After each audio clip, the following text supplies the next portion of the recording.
Welcome to the Make Life Your Bitch podcast. I'm your host, Brittany Alysia. Greatness is a decision and your birthright. You deserve to love the woman looking back at you in the mirror.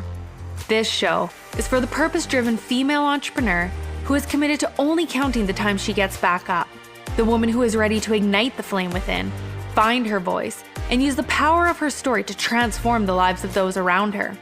This is your weekly fuel to inspire you to action, where I'll be sharing inspirational stories, real talks with thought leaders and successful entrepreneurs from around the world, and provide you with actionable success strategies for creating a business you love. I'm a content marketing coach, and I'm committed to helping you as an online creator and entrepreneur wherever you are to turn your dreams into a reality, to help you transform your messaging so you can create a genuine connection with your audience and grow your income online. You are far more powerful and stronger than you will ever imagine. We are the warriors. You were born for this. Let's make life your bitch. Hello, welcome to the Make Life Your Bitch podcast. I am your host, Brittany Alysia, and I have Quintina Sonnie here with me. And she is a conscious creator, and she helps people discover their ability to create conscious choice. And I'm so excited for you to dive into how you help people do that and really explain it, because I think by the end, they're going to be like, holy shit, I need this person in my life. I am literally so excited to be here. Thank you. You're welcome. So I want to know how you got to where you are today. Oh my goodness. We have to go back a ways. We got to go back a little bit here, because where I'm at today is such a transformation story. And I don't say that to brag, to be like, oh, I'm just so amazing. It's more just like, I know that this is possible for anyone. And for a really long time, I did not believe that. I didn't believe that true healing and transformation was possible.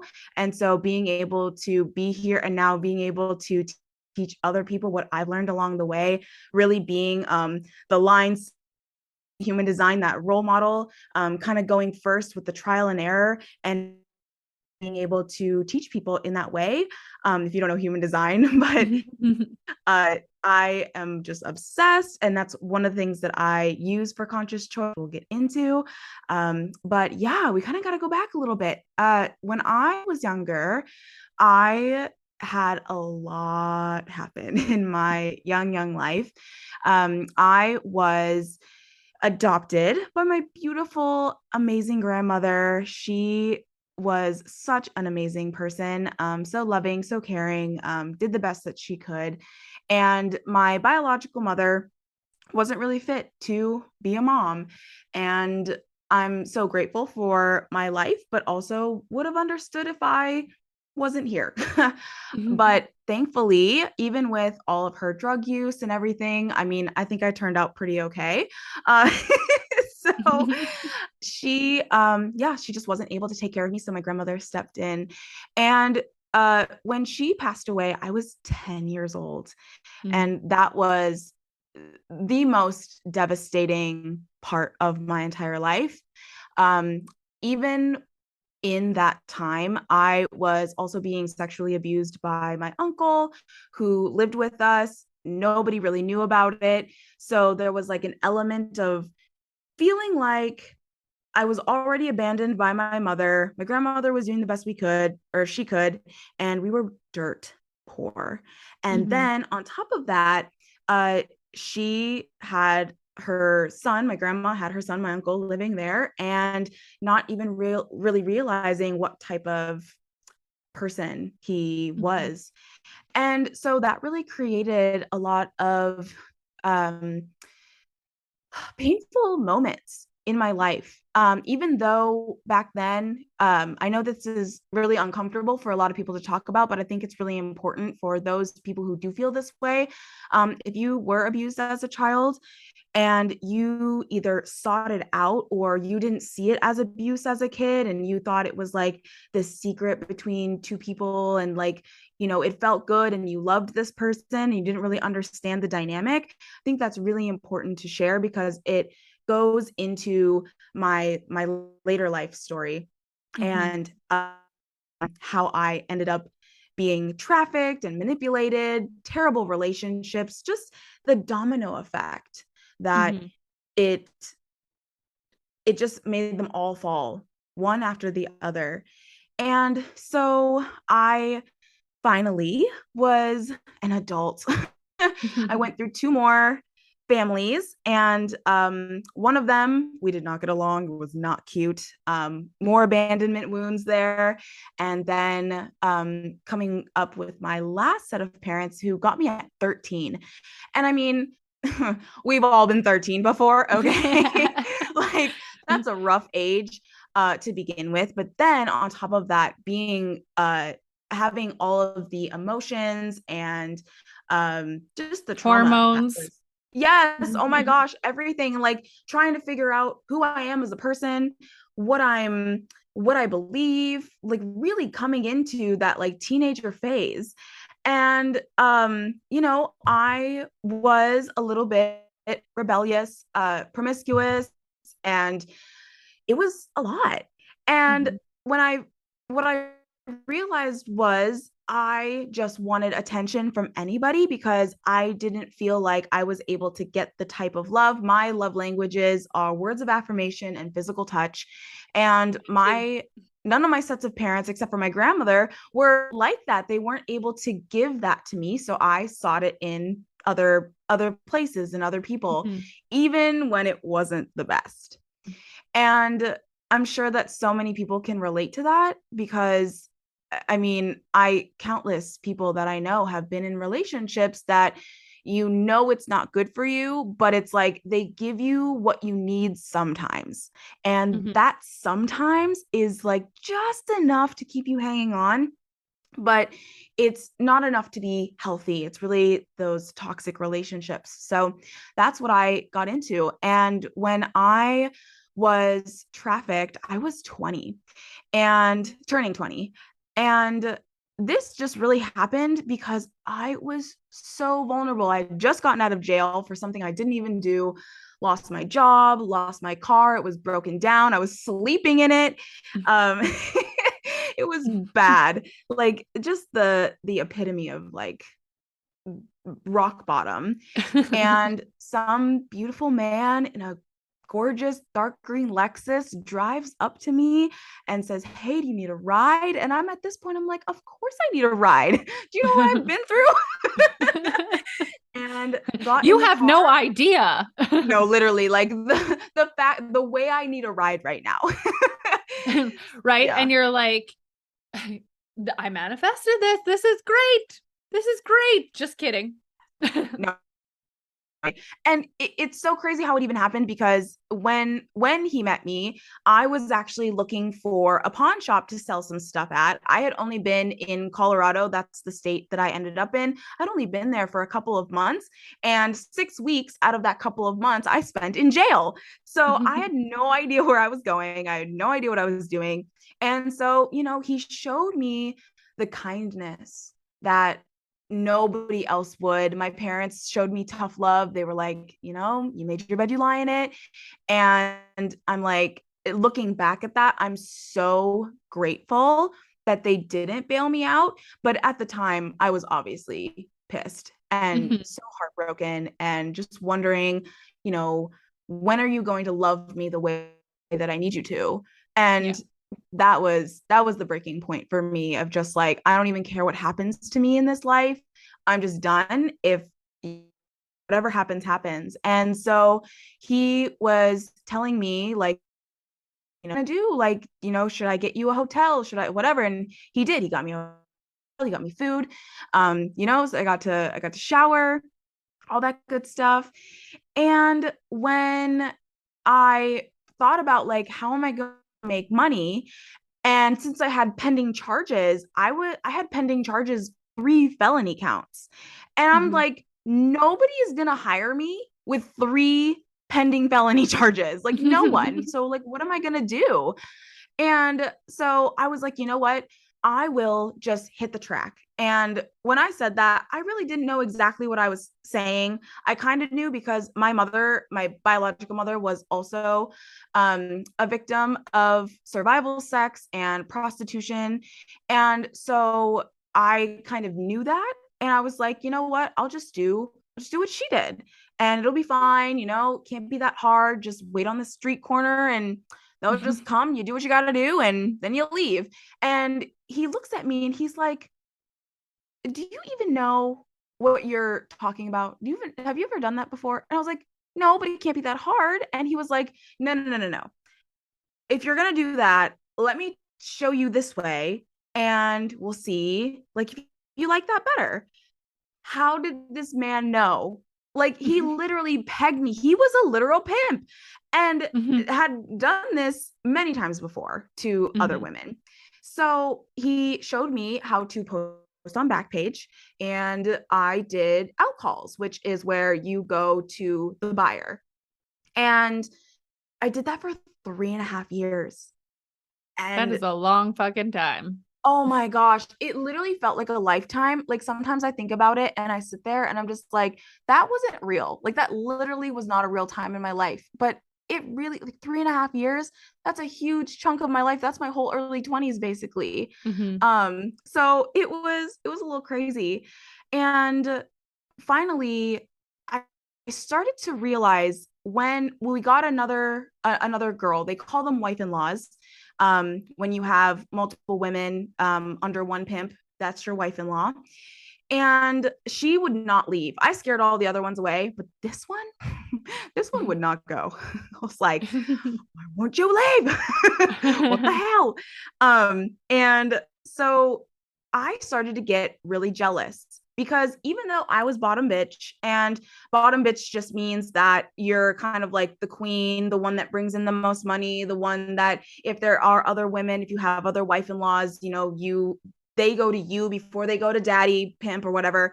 And so like I held that position because it was the only control that I had. It was the only thing that made me feel like I had any ounce of control left in my life.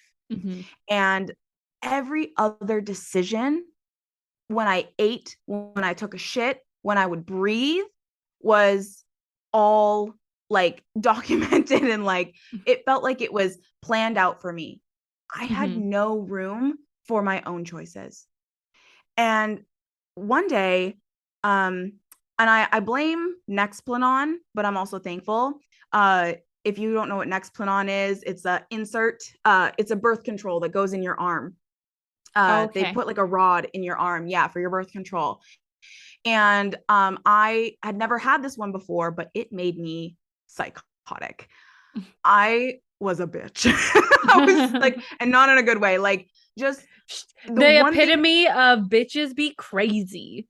No, actually. And there's one rule, just one. I mean, there's a couple rules, but there's one rule that if you break it, you're really playing with your life. And that's yelling at your pimp. You just don't do that. And for some reason, I felt like it was okay one day for me to just lose my absolute shit. And he actually pulled out a loaded gun, put it to my forehead, and told me if I didn't shut up, he was going to kill me. And I realized that I literally did not give a fuck so much that I kept screaming at him to do it. Like, that's the level I was at of like, I don't care anymore. And thankfully he didn't. And he just choked me out. And then I woke up and I had to literally just pretend like none of this even happened because I have nowhere to go. And, I have no options, or at least it feels like that. I feel like I literally have no choices, right? Can't see any additional decisions to make. And, but I realized, I was like, you know what? This is going to be the time that I need to get out. I have to devise a plan. I have to get my ass out of here because the next time I'm not going to be so lucky and I'm not going to make it out of this life. And so I just kind of kept stashing money. I was doing the dates by myself. So he was driving my wife-in-law to her dates, but I was doing my dates by myself. So sometimes I would just tell him it was a blank call, which just means that I showed up and they didn't answer, I didn't go in. And I would just stash money. And also, I was a full-time manager of a hair salon. So I had this whole double life thing going on where I was working during the day and then going on dates at night. And I started stashing tips at work, my hairstylist tips and stuff. And finally, after a couple weeks, they went out on a call. He took her and he asked me if I wanted to go. And I was like, no, I'm going to stay back just in case I get a call. And he was like, the way that he looked at me, I almost didn't leave because he looked at me like, I'm so proud. Like that's my bottom bitch right there. Like that girl, like holding her place. And after they left, I sat there for a couple of minutes, frozen, even able to, like, I couldn't even move, could barely even breathe at that point. And finally, I was like, I have to call my sister. So I was like, I hope she answers. So I call her. Thank God she answered. I was like, Ray, I want to leave. And she's like, get your shit and go. Grab this. She was like my saving grace. She was the one that really kept me level-headed during the entire thing. I feel like it was like a blur. And I just grabbed all my stuff. I jumped in my car and I just kept driving. And that was the first time that I realized, holy shit, I chose me. That's beautiful. Thank you. So good. And after that, that really led me down a path of how can I show women that they get to choose, especially women in that lifestyle. You really feel like you don't have a choice. And it is the choiceless choice. It's like you're going to eat shit or you're going to eat garbage. They both are terrible choices, but you have to eat, right? And so realizing everything that led up to my inability to choose, or at least having somebody else be the one making all of my decisions for me, that's what really got me on the journey of conscious choice and showing women that we have the ability to override the trauma responses that are inside of us that run 95% of our behaviors, completely unconscious. And just being able to gain 1% more control over those thoughts, over the thoughts that 90% of them are repeats from yesterday. And so just being able to catch yourself in those repetitive thought processes, which eventually turn into your beliefs. And then on top of that, being able to regulate the nervous system so it stops making the decisions for you, that's what jump-started this journey. And I was like, it was always about choice for me, because when I'm able to make conscious choices, when I'm able to choose me continuously over and over again, I know that I am not just healing me, but also healing the generations before me. I'm healing my mom's lineage when she didn't have a choice, my grandmother when she didn't have a choice, and so far back. And it just feels so beautiful to be able to give that to other women, just like I was able to move through that. And it took some time. But it was so worth it. Going through what I had to go through in order to get to this spot. Oh my gosh, I'm so grateful. And it's amazing how we call those things, like, we're grateful for them today. And, in regards to the conscious choice thing, I think when we are able to go through a healing process and look back at the trauma that we've been through, we realize that we've always had control and choices all along. It's just the choices we were choosing, right? And for me, from my experience and what I've been through, I was able to stop like considering myself a victim. Like, I was a victim of this, but I'm not a victim today. Like, I refuse to let that control me. And today, and I can look back at my own experiences and I can see where I made the choices that I did to get me to where I was, but I also have that opportunity to change my choices today. And not in a way, because I know there's women out there who might be listening to this who are like, no, like I am a victim. And I remember that feeling. And there's nothing, like, I want to say, like, there's nothing wrong with that feeling, because sometimes we need to go through those emotions and really feel them until we're ready to go on that next step and that next journey. Like, it's part of the journey to sometimes sit in the emotions and sit in the shit for a while. Exactly. Exactly. And I feel like that's really what it takes. It takes that rock bottom moment, and nobody wants to get there, right? Like Mm, society is always talking about, how we need this structure and like this is how life is supposed to go. You go to school and then you go to college, you get a job, all these things. It's like everything has a structure. So anybody that falls outside of that, we already feel like a failure. So mhm, at that point, it's almost like you feel like you didn't even have choice at that point, where it was like, well, my destiny is like laid out for me by society telling me that these are the choices that I have to make, but not realizing that, yeah, maybe somebody has to choose between an in-state university and an outstate university, but mhm, those aren't your only options, girl. Like there's so much more, but we don't see those choices.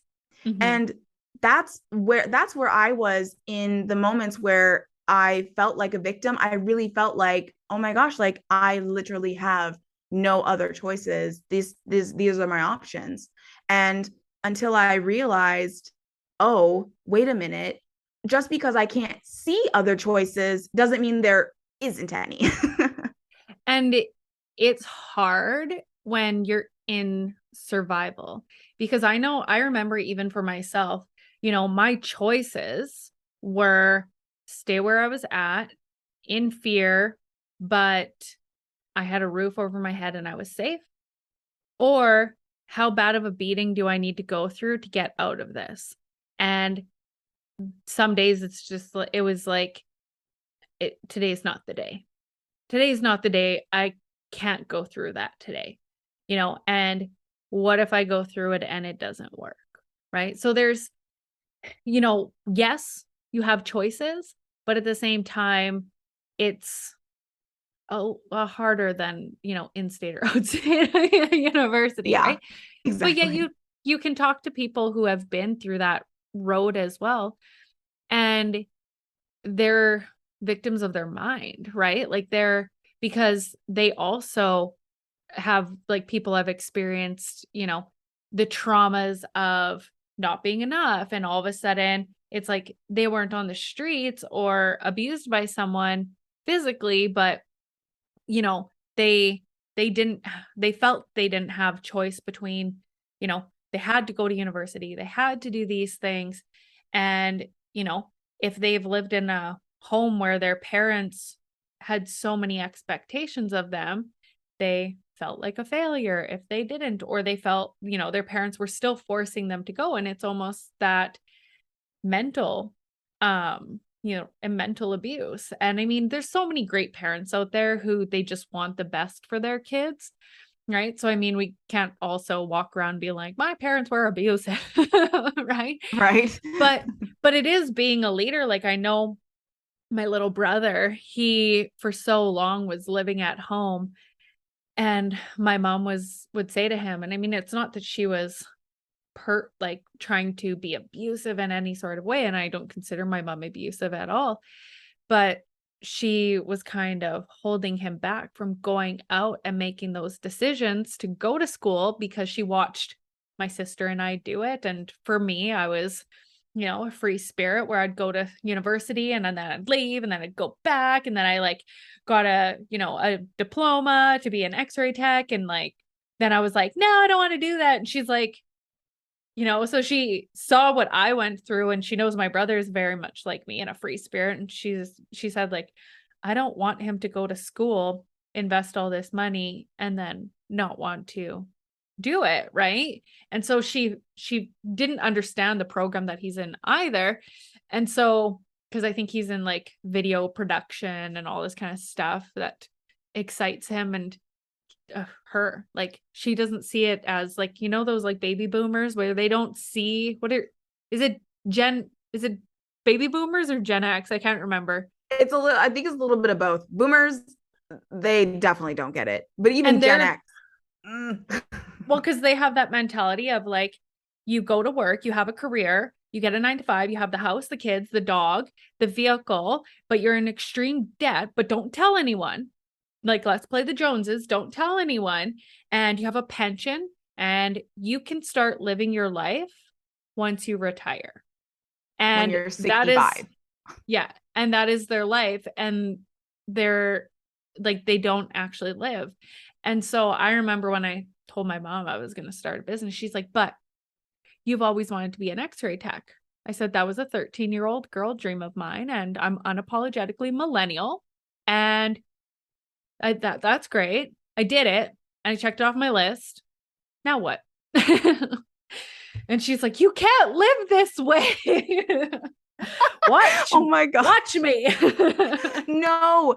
Oh my gosh. And my parents were very much the same way.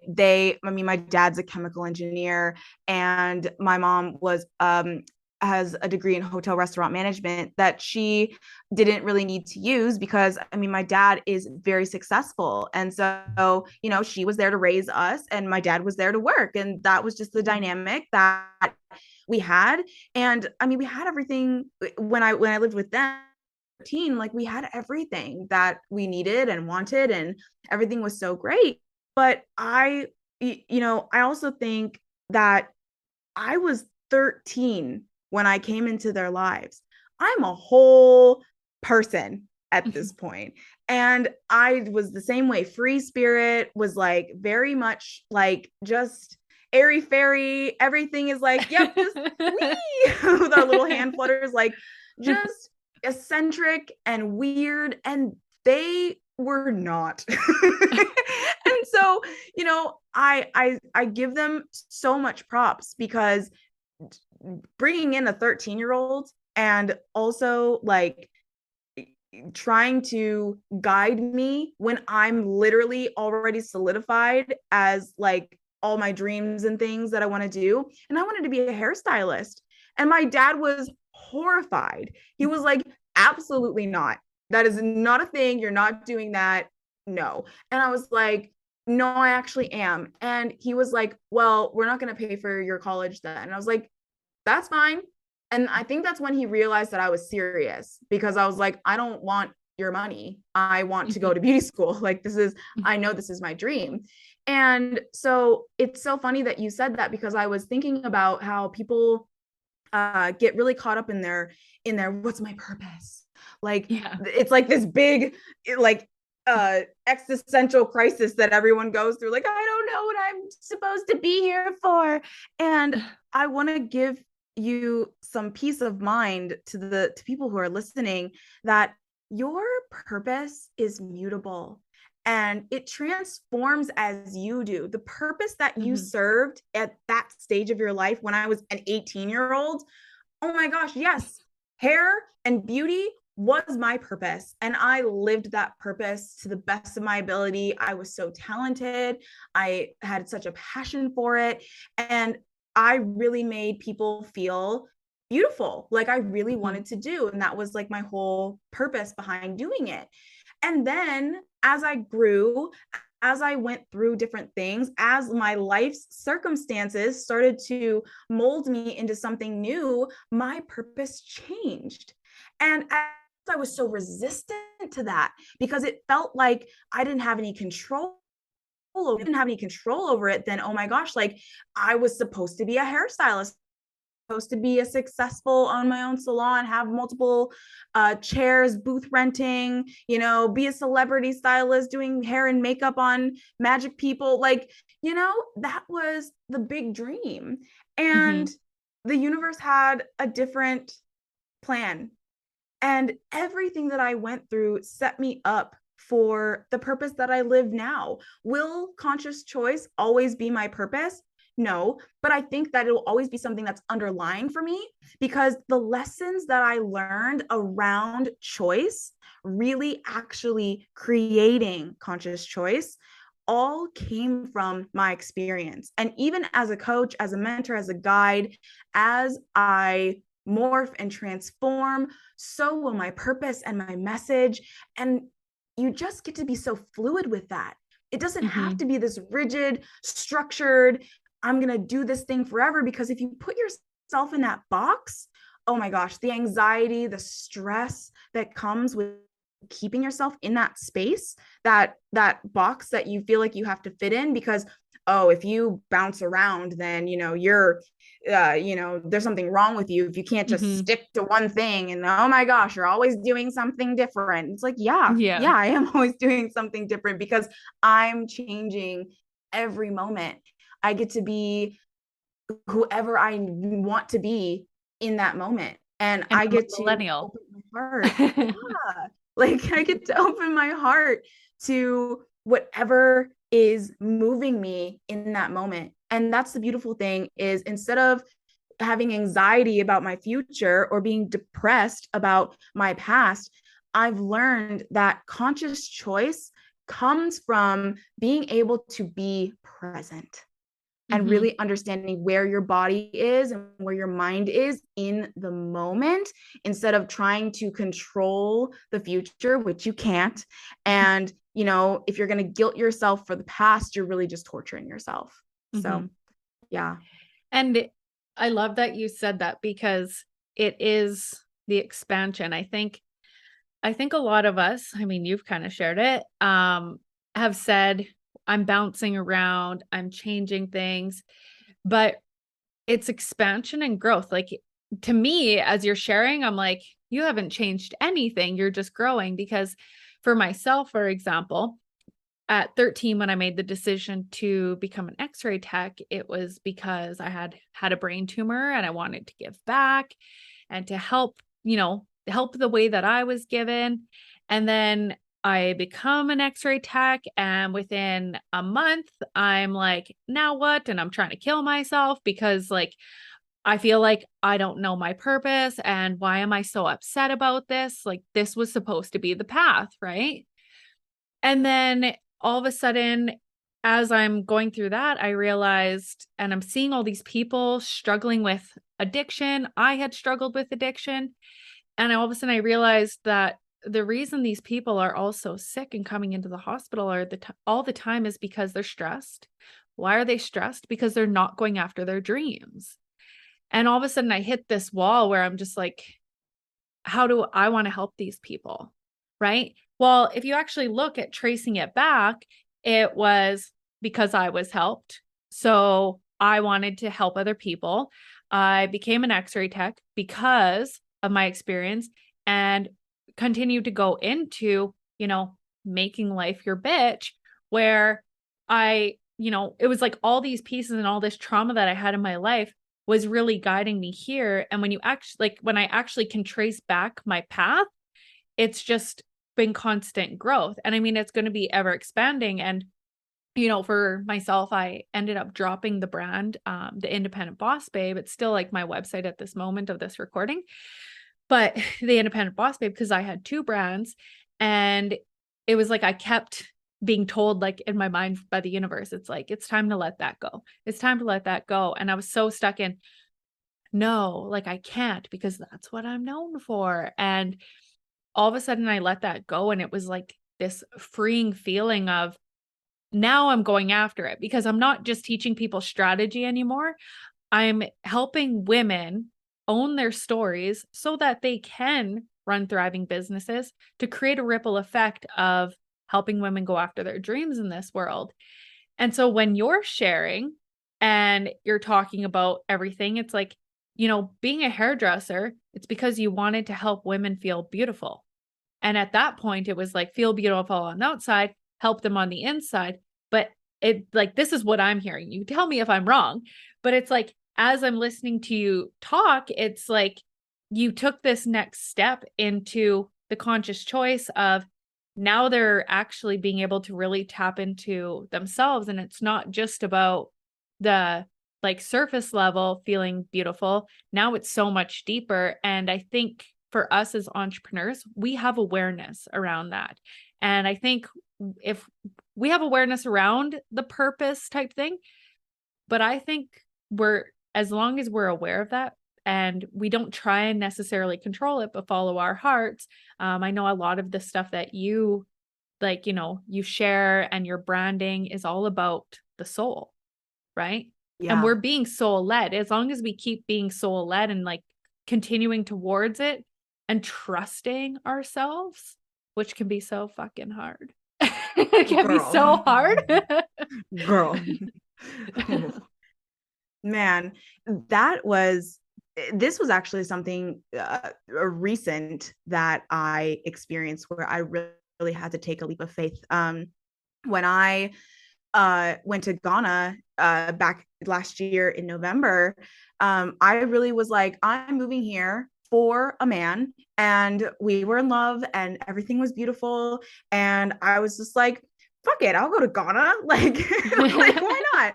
And like, I literally had nothing keeping me here in the States. I was like, again, the free spirit, the following my heart, really being like, I know in my soul that this is what I need. And I followed that. And even though it didn't work out the way that I thought it would, and I'm not with that person anymore, he and his family will always be my family. We will always love each other.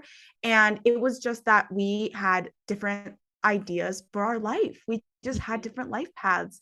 And normally I would be devastated that this was my reality, and I would just be like, no, like I can't leave this relationship. I literally moved across the fucking world for that man. What do you mean I'm just gonna like leave him because we have different life paths? And it's like, no, I'm gonna stick it out, and I'm gonna be the woman in Africa. Women, it's very traditional there where the women are the ones that take care of the household and have the kids and this and that. I'm just like, I'm not there. And he was there. And I'm like, this is not going to work. So either I have to just be okay with bearing children and being the housewife, which I am not that. Or I choose myself. And I made the hardest decision with all of the love in my heart, with the incredible life that I had built there in Ghana, the connections that I made with the people. Like, they really saw me as a Ghanaian. They really truly just loved me so deeply. And making the decision to choose myself, to say, this is not what I want, and I'm not going to make him compromise to my standards. If he wants that type of lifestyle, he can have it, but I'm not going to compromise that, and I don't want him to compromise for me either, and wait longer for something that like really is his dream and the legacy that he wants to create. And making that decision was so complicated because there was love there. He was a real person, and we really do have a deep love and a deep connection, but we just weren't seeing life on the same level. And to be able to, after all the abusive relationships and all the cheaters that I stayed with because I felt like this is all I deserved, to be like, this is the most beautiful relationship I've ever had, and I'm gonna say no, I'm gonna leave. What are people gonna think when I tell them I'm moving back to America and I'm leaving my partner? They're literally gonna, I had this whole thing in my head. I'm like, oh my God, they're gonna look at me, and they're gonna judge me, and they're gonna be like, I told you so, and I knew it wasn't gonna work out. And I had to sit there and be like, you know what? But do I care? Am I going to bring a child into this world because Karen wants to make fun of me for, staying over there, or like, it not working out? Like, no, I don't want to do that. But old me absolutely would have just sacrificed to keep my partner happy. And this is the level of awareness that I want to get to, especially because, I feel like in my experience and with the I have coached and the clients that I've had, a lot of them feel like, I just don't know if this person's right for me. And, sometimes they're really not. Sometimes it's like, really, they're not the person for you. And it's okay. You can have that deep love and they still aren't right. And, that's the hardest decision that you have to make because, it's like that cliche, if you love them, set them free. If they come back, it was meant to be. That's really how it had to be in that moment. And I mean, goodness, at 30, I'm still learning these things and really being faced with this like a constant reminder of, are you serious about conscious choice, Tina? Like, are you gonna, practice what you preach in this moment? And that was really what catalyzed me to be like, I know I have to do this because I will not be in integrity with what I believe, what I teach people, and what I know to be true if I stay in this relationship and just because I'm afraid of leaving and I don't know, there's so much uncertainty if I leave. So yeah, it's just so beautiful to be able to have that awareness every single time, because it's never going to be easy. You'll always forever have the challenges. It's just, are you actually able to take what you've learned and apply it when the time comes around again? Because sis, it's coming around again. You're gonna be tested again and again and again until you figure it out. Yeah, exactly. And it is, how many times do I need to learn this lesson? But it goes so much deeper. This is something that I recently experienced, and like last year I was very successful in my business, and when things clicked, they clicked and clicked fast. And I went on a journey in last July where I started to shift things up in my business, and it went through an ebb and a flow. And there was that judgment there upon myself of, you're a failure. Like, your clients have decreased. And, the journey that I went on to get to where I am today through all the different healing and everything I've learned, if I had stayed where I was at, I would have been back in that place of not being happy and not following my dreams. And I mean, like you said, it's going to be ever expanding and evolving, especially like I'm numerology and number 5. So there's that. But, I looked back because everyone was saying to me, Brittany, what changed? What did you change? What strategy did you change? And so I'm sitting there and I'm like, well, I changed this. I decided I didn't want to do sales calls anymore.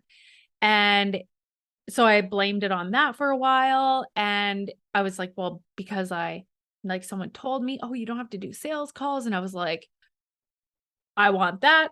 They're like, just cut them out. And I'm just like, okay.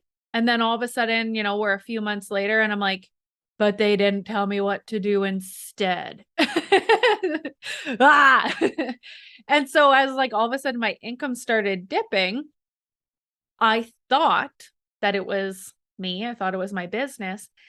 And it was just recently that it came up for me that it was this aha moment that first, then my next step when I was like tracing things back was I was thinking to myself, because I was actually talking to a client who was in my world last year when I was like doing really well. And I would talk to my clients and say, like, what if it gets to be easy? Because I believed at that time, like, it gets to be easy. And I don't know if it's one of those things where I like to test myself and I'm like, let's make this hard for a hot minute. But I'm okay with it having made it difficult now for myself. But what ended up happening was this woman, she her husband wasn't super supportive of her business. She hired me as her coach. And when I'd get on calls with her, I could hear him in the background calling me a fraud. And all of a sudden, I started to question my abilities. I started to question like that how dare I let these women invest in me if they're not getting a massive financial return? And Mm. I was blaming myself, like their success on me. So then I thought it was this fraud thing, and all of a sudden it clicked to me, and I'm sure it goes back even further than this, but my ex, who was like I had two really abusive ones physically, but the one who kidnapped and raped me, he was a con artist. And he took money from people and all that. And I'm like, oh God, I didn't want to be like him. And this person made this like little remark that changed everything within my business, where it's like, I didn't believe in myself. And, now I can look back and I can be like, when someone asks me what changed, my confidence changed. That's what changed. It wasn't the strategy. It doesn't matter what strategy I do, as long as I have confidence in it. I have confidence in myself, is why I think it's so important for the women on this podcast to share their stories, because the rest of it, like the strategy, in my opinion, doesn't matter. If like I can teach you all the strategy in the world, but if you don't believe in yourself, like I believe my job as a coach is to not tell you all the ways that I do things, but to help you have the confidence to believe in yourself in the strategies that you are choosing to do and to go after. So it's so interesting how with our lives, like we can look back and like, I mean, I can't sit here and analyze my life all the time, but to be aware, to create this awareness of, where are these things coming from? Where like you said, it's when we can create that awareness as to the thoughts and how the thoughts create the beliefs and like that kind of thing. It's like, oh, this makes sense. And all of a sudden this shift happens, and all of a sudden, like I have this level of understanding, and all of a sudden the clients increase, I start like doing a podcast and all these like, everything falls into place.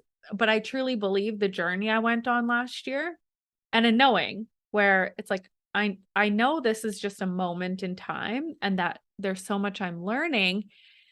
And that level of trust is like, that's the kind of stuff that's hard. Like, I mean, we were talking, I think before the recording, about manifestation and the level of trust that you have to have. And I'm one of those people who it's like, I have to understand it. Like, why am I doing this? But I mean, when we can at least trust ourselves, maybe not the universe, but if we can trust ourselves and be like, I know I got this, and I'm going to keep moving forward. And it doesn't matter how many times I fall down, as long as I'm willing to get up, like you said, make that conscious choice, then I have complete power over my world. Absolutely. Oh my gosh. So true. The self-trust is one of the most important pieces that I think a lot of people miss. And like you were saying with like the strategy, everybody's like, what's the strategy? What do I do? And it's like, it really honestly is like 5% about what you do and 95% who you are and Yeah. who you are being. And that's the thing, like, we treat ourselves like human doings, but we're Yep. human beings, and we need to like, instead of trying to figure out the perfect strategy, or like, put the puzzle pieces together, oh, this worked for this person, it really starts with that trust. in yourself. And that's what I love about the process of conscious choice is, not only do I focus on the mindset because that's extremely important and the reprogramming of the subconscious, but also it's a body thing. You have to combine the two because Mm-hmm. the mindset will be one portion, and that's wonderful cognitively if you understand manifestation and it's in your head, like that's great. But unless you are embodying, unless you are removing the triggers and the activations of the nervous system that are causing the unconscious decisions that you're making, you are not going to be able to catch yourself when you are just on autopilot going through the motions. Or if you have an activation and you have a habit of yelling at your partner or blowing up or completely shutting down, going the exact opposite and like not completely avoiding confrontation, these different responses all have to do with being able to trust yourself to know what is the way that I need to approach this situation. And most of the time, you have a trauma response and you just react. And we love our nervous system for that. We need it to react for us. Otherwise, we would be dead. Like we need our nervous system. But we also need to understand that the connection that the mind and the body have, they work in tandem. And that's what gives you the ability to create that conscious choice so that you can have the freedom from those unconscious decisions and those unconscious bad habits and the 90% of thoughts that you had the day before. It's like, are you going to continue to live the same day over and over and over again? Or are you going to say, no, I'm stopping this pattern in its tracks, and it's going to start with how I embody the confidence and the self-trust, and then I'm going to reprogram my mind to match that new energy, that energetic embodiment that I now have. And then I'm going to know how to handle things when before I wouldn't have been able to, or I would have had some sort of unconscious activation and just like gone through the motions. And that right there is what keeps me going, even when things get rough, even when I'm in a trauma response and not really knowing like what my direction is and not able to even catch my own self in those things. I can go back to the process of how I even got to the system of conscious choice and saying, okay, I have these tools and I'm going to tap into these tools and I'm going to use them instead of just thinking in my brain, like, how many times have you, took a training or, and something clicks and you're like, oh, that makes so much sense. But then like, that's all it does. It just makes sense. But then we were even talking about it where it was like, you said that they told you to stop taking sales calls, but they didn't tell you what to do instead. Yeah. And that's really what the healing process is like. If you go through it on your own, sometimes you can't see those blind spots. You don't even know that you're blind in those spots because you literally are just on autopilot in so many aspects.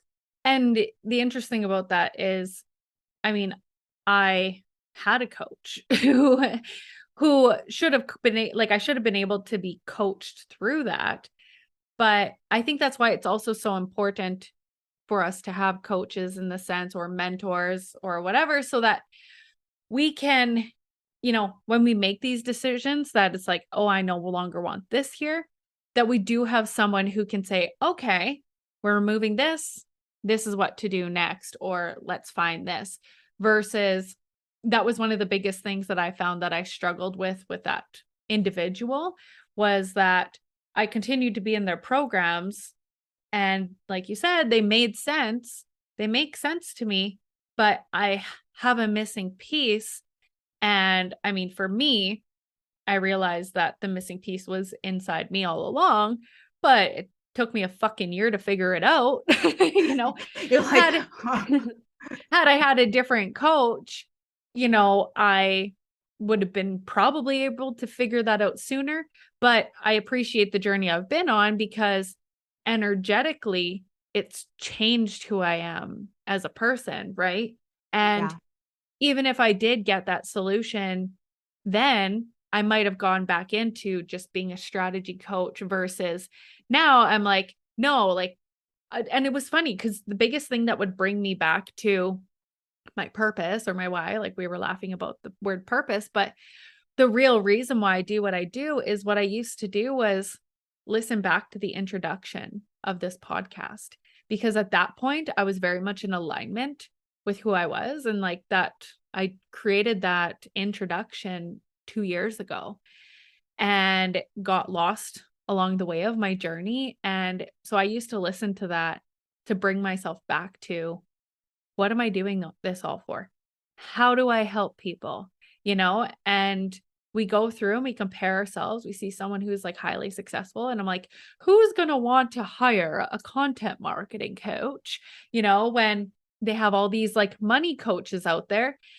And I'm like, thinking to myself, the reason that women are going to make money from working with me is because they're confident in their content. Like, duh. Hi. And and the truth is I don't want someone coming into my world who's only in it for the money because I've had clients like that before and it's like pulling teeth where it's just like you don't get why you're struggling. Like Yeah. you have to want to create an impact in this world, in my opinion. If you want me to be your coach, you have to have a reason why, like something bigger than yourself. But truthfully, when I started my journey as being a coach, I was driven by the idea of money. But my why was that I wanted freedom. Like I wanted freedom from my 9 to 5. And it's like, again, grown and expanded, but I don't think I'd be the coach for me where I was 5 years ago, you know? Yeah. And that's okay. Right. And I just did a post on Facebook where I said, we're not for everyone. And that's okay. It's 100% okay. And so for Yes. yourself, because part of the journey that I went on this past year was really tapping into my spirituality. Like I just had a girl, I don't know if I said this, but on Monday who hired me because of my spirituality. And she's like, I know I could research this. I know we could tap into it, but she's like, I just love the way you are spiritually and how you use it within your business and that kind of thing. She's like, I want to get there faster. That's why we hire mentors and coaches. We Yes. hire them so that we can get there faster. Like you could Google all this shit. Like really, you could Google everything that we teach. It's just, and you can Absolutely.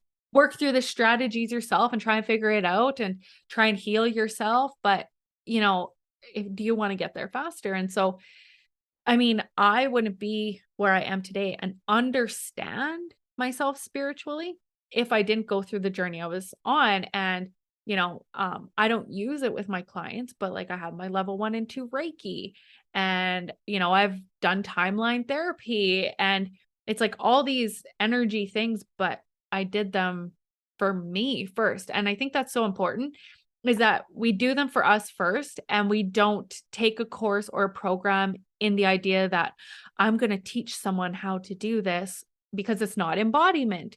And so I know for you, you have like your breath work, you've done human design, tarot, the conscious choice, like all these things. And so how have you how did you start going through and taking those courses for you in order to lead you to where you are today and the woman that you are so that you can help others? Yes. So it really started with breath work. Mhm. Well, technically it really started with quantum physics. I'll be 100% real. I did the Yeah, yeah, whole yeah. thing where yes, I love the science mixed with the spirituality. I think that they work in tandem. And so quantum physics kind of led me on this path. And I don't even honestly know why I started looking up quantum physics, but that was the thing Because that it's I felt quantum like physics was and you were drawn to it like, because yeah, of it's because of the weird, I quantum know, right? physics. Because of the quantum physics, you were drawn to the quantum physics. Exactly. Yep. No explanation really. It's quantum physics. Um, And so I really started with that. And I did the whole like grind it out myself, tried to figure out, healing through using the things that I learned about quantum physics, particle wave duality, all these different things. Mm-hmm. And I did the alone healing. Mm-hmm. I didn't hire a coach for years. And so, just having to go through that myself. Now I love what you said about needing to, or like having somebody come to you being like, I just want to get there faster. Girl, I wish. I was telling my friend who I'm staying with right now, we were talking and she's like, I wish I had a me back then now, Mm-hmm. because both of us are coaches and she does all these things, and we're just like, literally, if we had an us back when we first started our journey, oh my god, we would be like magic, right? So yes, so then I was like, what can I do next? Like what else is there? I was like, I need something new, because this isn't, I'm stagnant now. Mm-hmm. So I found breath work, and oh my god, it was the most transformative thing I've ever experienced. And realizing that the breath is not only something that is completely unconscious, something that we don't have any control over, except for when we consciously think about it, it is literally the conscious choice. It is the gift from source, God, creator, that gives you life. Mm-hmm. And knowing that not only do I have conscious control over it and I can use it to regulate my body and my energy, but also it's something that gives me life that I don't actually have to think about. That's how I knew it was like the gift that forever will give Mm-hmm. until I do breathe my last breath. But I know that even my soul will breathe. And so that was so transformative for me. And I was like, this is where the embodiment comes in. This is where I actually can use my breath to move this energy, these painful moments, all of the trauma and nervous system activations that I experience. I actually get to use my own breath, the beautiful gift, to move them out of my body. Mm-hmm. And that was the first step for me. I was like, this is what is transforming things for me. And I became a facilitator literally after my first session. I was like, I'm signing up to be a facilitator. And I actually manifested a full scholarship to Nice. the training. I was like, yes, that I knew that this was my path with that. And then I finally did hire a coach, because I was like, okay, like I'm ready to like really take this to the next level. And my coach Chelsea, she introduced me to human design, and I fell in love. It made so much sense to Mm-hmm. me about the way that I am, and how you can use your human design is an energetic blueprint that you were born with. You were imprinted from the planets depending on their position, and there's 5 different types. There's tons and tons of points of information. I think there's over 1,000 points of information on your chart. So it's very, very detailed, really taps into your energy. But the most important part to me about human design was your authority, because your authority is what tells you how you are energetically supposed to make decisions. And Mm-hmm. I was like, oh my God, this is literally perfect. Now, first I have my breath work, which is the somatic aspect of the healing. Now I can use the authority and all the things I know about human design to help people make decisions according to their energetic blueprint, which is the correct way for you to make those decisions. And Mm-hmm. then I realized that I was really gifted with tarot. At first, I started reading for myself, and then I started reading for other people.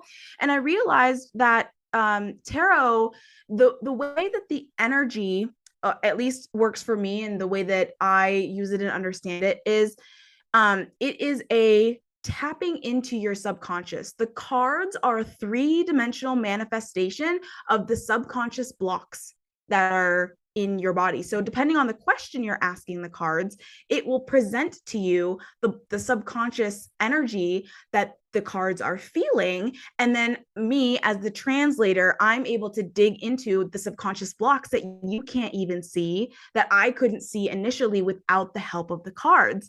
So I was like, oh my God, not only do I have the somatics, then I had the human design where I was like helping people actually be able to make correct decisions and showing them how to use their energy to make decisions and their body to make decisions. But then on top of that, if they didn't know what they needed to heal, if they were still feeling stuck, not really understanding like why am I still stuck on this? I can't figure it out.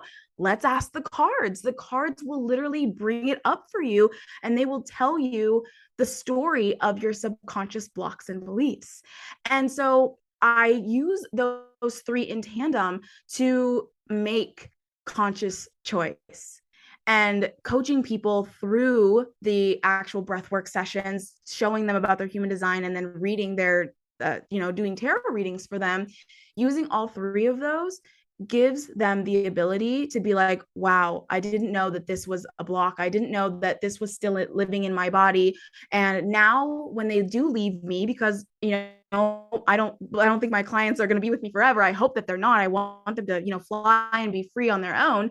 But when they're done working with me, they literally have the tools, the actual energetic embodiment to say, this is how I know I can trust myself. I know that I can make conscious choices because I've healed a lot or almost all of the trauma within the body. I know how my energetics work, so I can make correct decisions. And if I ever need to, I know that I can always come back to Tina, even just for a quick tarot reading, maybe pull a card for me, or just being able to get a deck for themselves. And, they can learn from reading the cards themselves what their subconscious is saying to them. So using all three of those together gives the perfect formula where we're really diving into not only the mindset aspect, but the somatics, the body healing. And I think that if you don't do them both together, you're going to feel like you're missing something. It's not going to be complete in that sense. So that's how I came up with just choice coaching. Yeah. And I know for myself, when like I got my cards and that, the woman who, because I've had lots of tarot readings before, but the woman who I was talking to, who was like suggesting I get cards, she said the biggest thing is to pull at least one card a day. And she said, develop a relationship with your deck, because it's not just about you reading what it's about. It's actually, being able to live, like, see what the card said, live out your day and know what it means in relationship to you. Because when you're pulling it for someone else, it's your relationship with the deck, right? Yes. And so, I mean, now I have a couple decks and I have like one for prosperity and I have one for like the overarching like message for the day of like from, the universe and that kind of thing. And so I get to play with multiple decks to see, where the energy's at. And it's always so funny when you pull a card for yourself and you're like, this must be wrong. Let's shuffle them up again. And you're like, okay, well, let's be real. Like, this is your message. And that was one of the biggest things for me was with the cards and also like angel numbers when I was talking about dropping the Independent Boss Babe brand and I was fighting it. That's what the cards kept telling me. And that's what numerology kept telling me. Like, and I didn't want to do it. So, I mean, and I knew that's what it was. Like, we need to learn how to trust our intuitions. Literally, we just ignore it. We're like, no, that's not true. No, it can't be. This can't be. I can't be reading this right. Yeah. Did I drop it on the ground? Is the deck upside down? Maybe I put the deck upside down. And I also used to think that if the cards were upside down, it was going to be something negative. And I've learned like, not at all.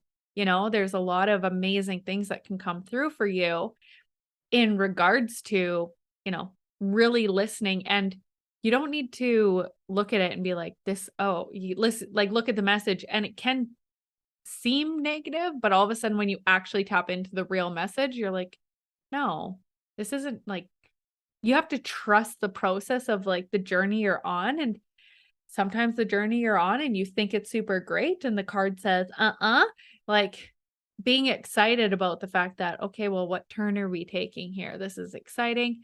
And this is about growth and expansion. And it's not necessarily about me trying to control my path. Yeah. Yeah. That's what I love so much about tarot. And I didn't even realize that I could have such a connection to some freaking pieces of paper, but there's it's so much deeper than that. Just the imagery that you connect to, you know, the different deck. And I went, the way I even found my deck made me realize that like, no, like this tarot thing is real. Cause before I found tarot, I was kind of like, oh, it's a little weird. But I don't know. I just felt the pull to like go get one and try it out and like get a deck for myself. And I was like, I only want a black and gold deck. And if I can't find a black and gold deck, I don't want tarot. Mine's Tell black me and gold why. too. Yeah, I love it. Oh, it's like my fave. I love it. And I didn't think I would find one, especially if I just went to a random store and, you know, because I'm thinking like most tarot decks are the same, or they have the Oracle decks and things like that. And the first store I go to, I see literally the black and gold edition of the traditional tarot deck. And it was, oh my God, my heart just stopped. And I was like, this is it. This is my sign. I know that this deck was put here for me. And I bought it immediately. And it's been my BFF ever since. And I haven't branched out away from it yet to like get another one or try Oracle or anything. I'm still kind of waiting for the download to come of like what type of deck I want and what's calling to me. But I know that it will come because I know how I found my first tarot deck. And that's really what led me to believe like, wow, like these cards really have a connection. And the thing that I've had a few people come to me and say, Tina, I really want a tarot reading from you, but like, I don't know, like, is it demonic? Is it occultic? And I'm like, oh God, here we go. So I explained to them, I'm like, tarot, sure. If you think it is, then it is. If you don't think it is, then it's not. And that's the thing. It's not the cards. The cards are just, you know, the cards are just the cards. It's you as the reader or you as the person who is seeking the advice. It's your energy that is being channeled from source. The cards are only the 3D manifestation of what source is trying to tell you. And so if you're getting negative messages or, you know, you're going to a reader who is using it for negativity, then yes, it's going to be negative. The cards will show you that. But if you trust your own intuition and you trust the person that you're getting the reading from, the cards are such a beautiful way to have your subconscious exposed. And there is that level of trust that you need to have with the reader. And even also with yourself, like when my clients do branch off and if they do go get their own deck, they're going to need to be able to trust themselves in order to trust their deck and trust the message that comes through and trust their understanding of the message that they're receiving from their deck. So I just love tarot, and it just it makes me so happy. What is your human design? I'm a 6'2" mental projector. Ooh. Yeah. I'm a 4-2-2-4 or whatever it is. 4. Self-projected projector.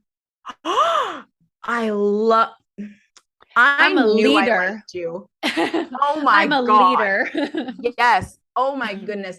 The self-projected projector energy is so beautiful. And it's funny because people mix up our authorities and our types.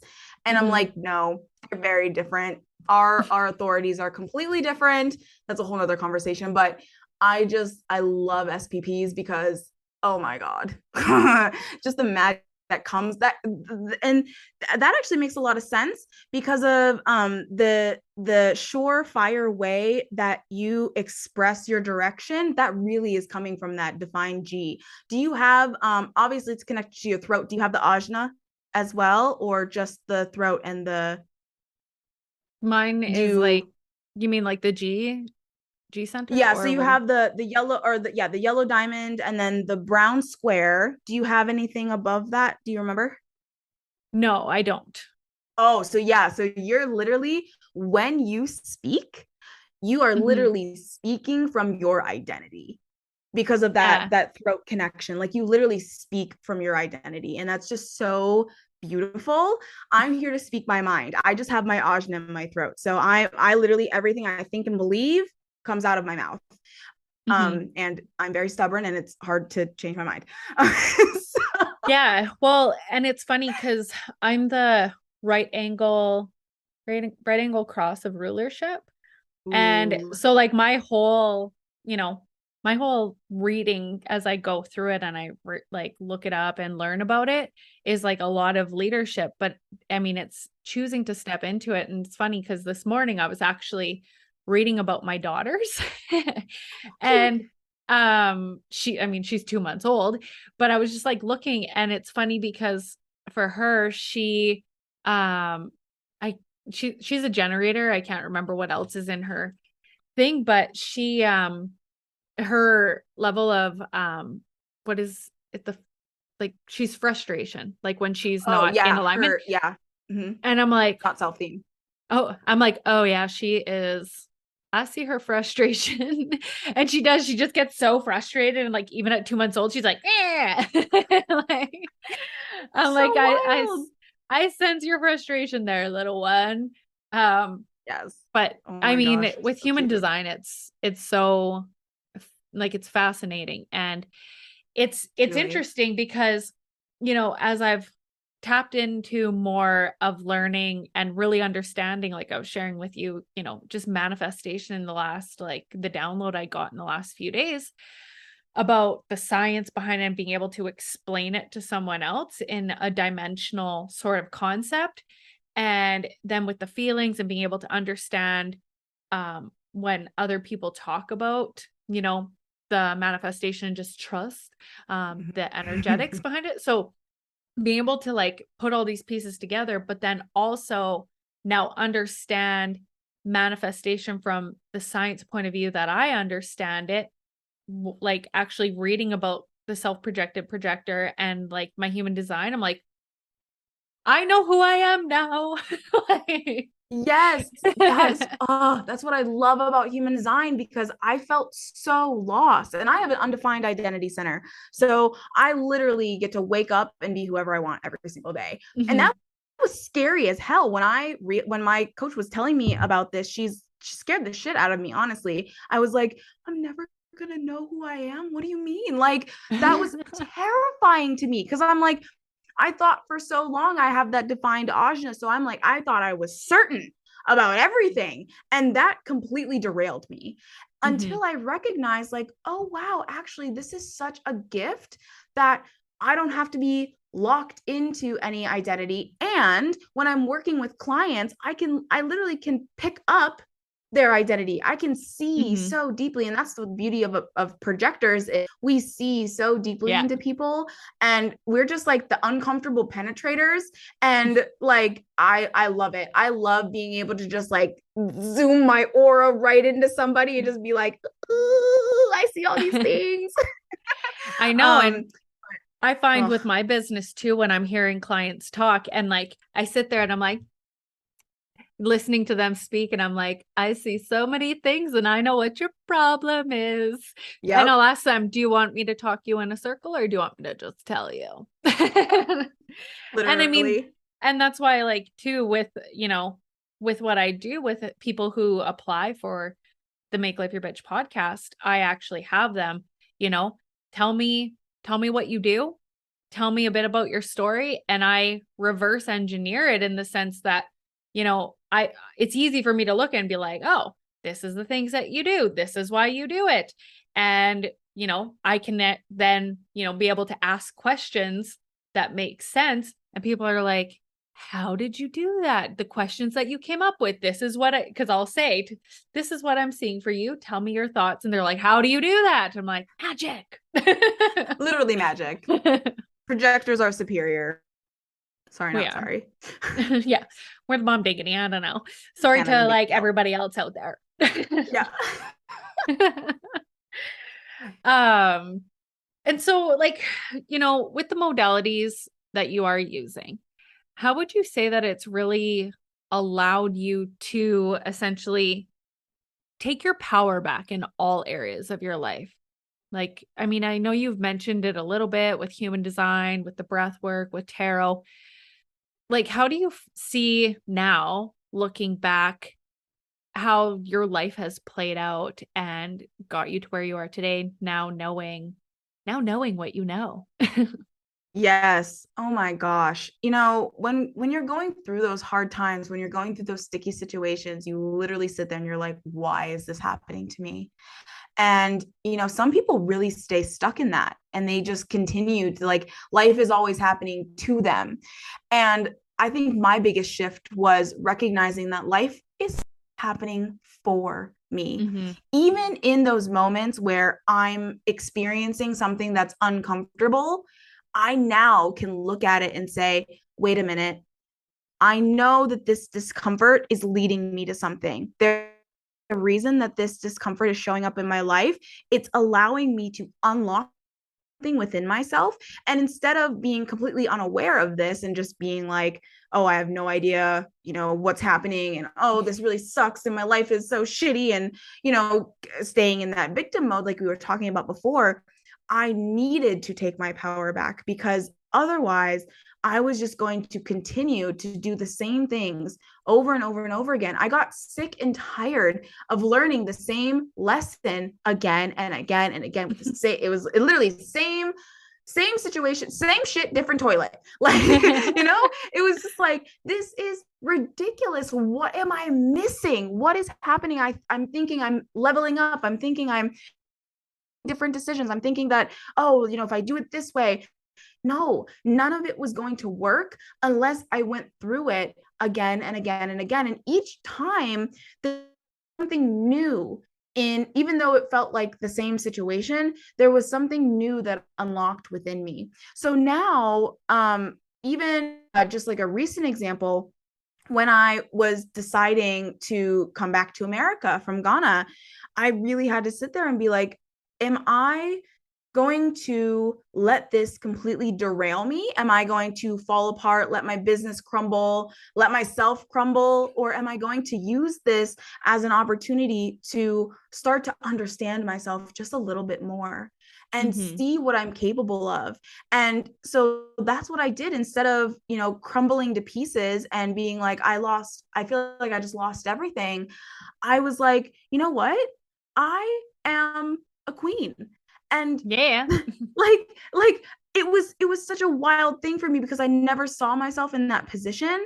And even with like being the bottom bitch in my trafficking experience, like that is a different level of like queendom in a way. Mm-hmm. That was more like the exploitive type.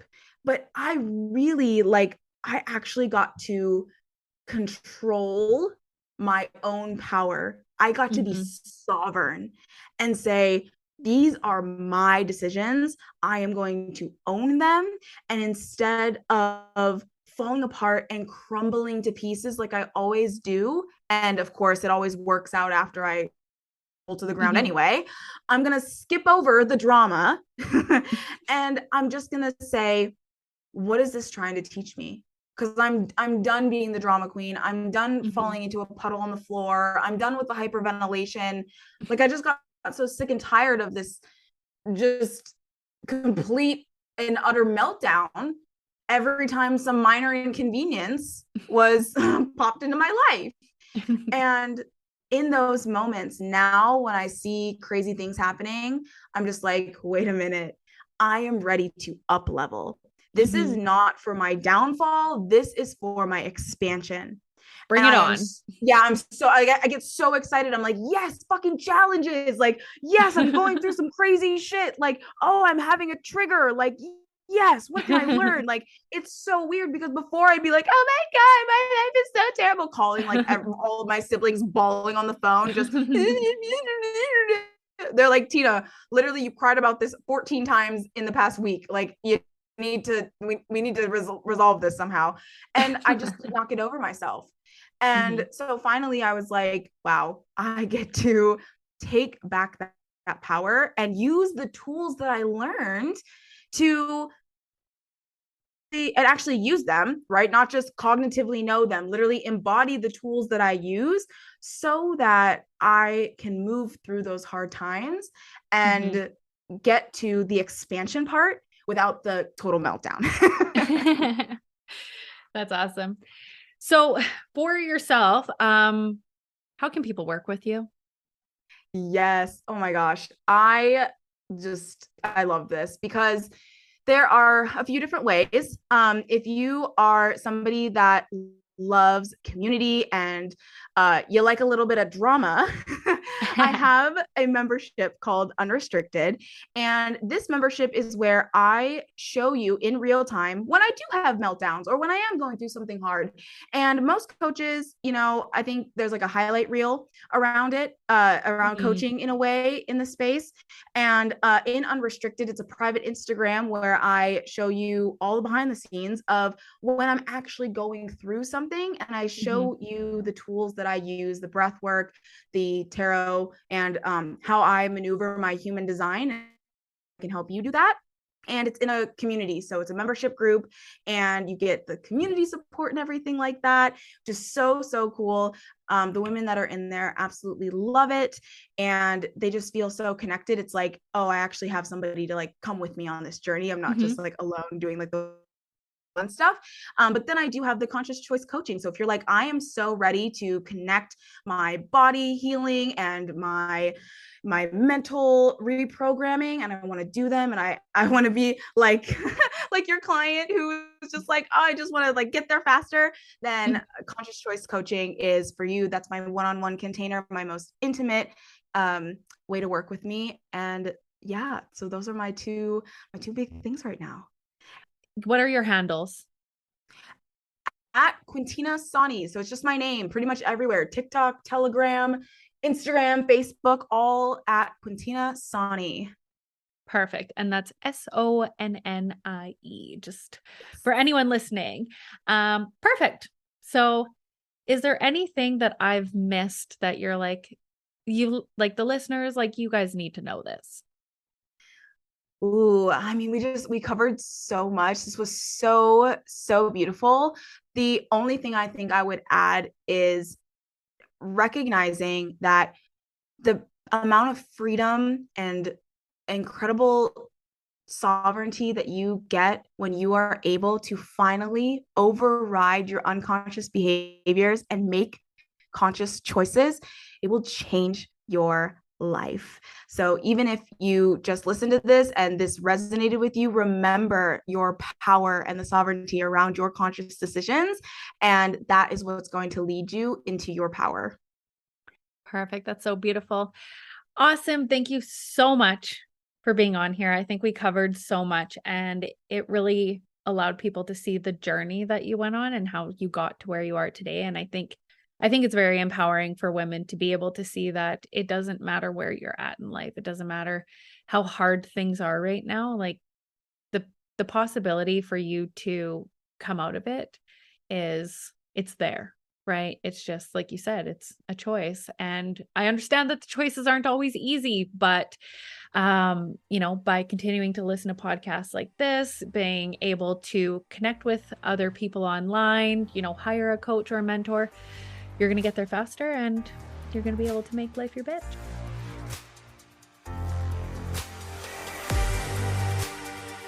Thanks for listening to this episode of the Make Life Your Bitch podcast. If you enjoyed what you heard today, please share it with your bestie. And if you haven't already, subscribe, rate, and review the show on your favorite podcast player. If you have any questions, feedback, or compliments that you want to throw like confetti, you can reach me directly at podcast@makelifeyourbitch.co. Thanks for listening.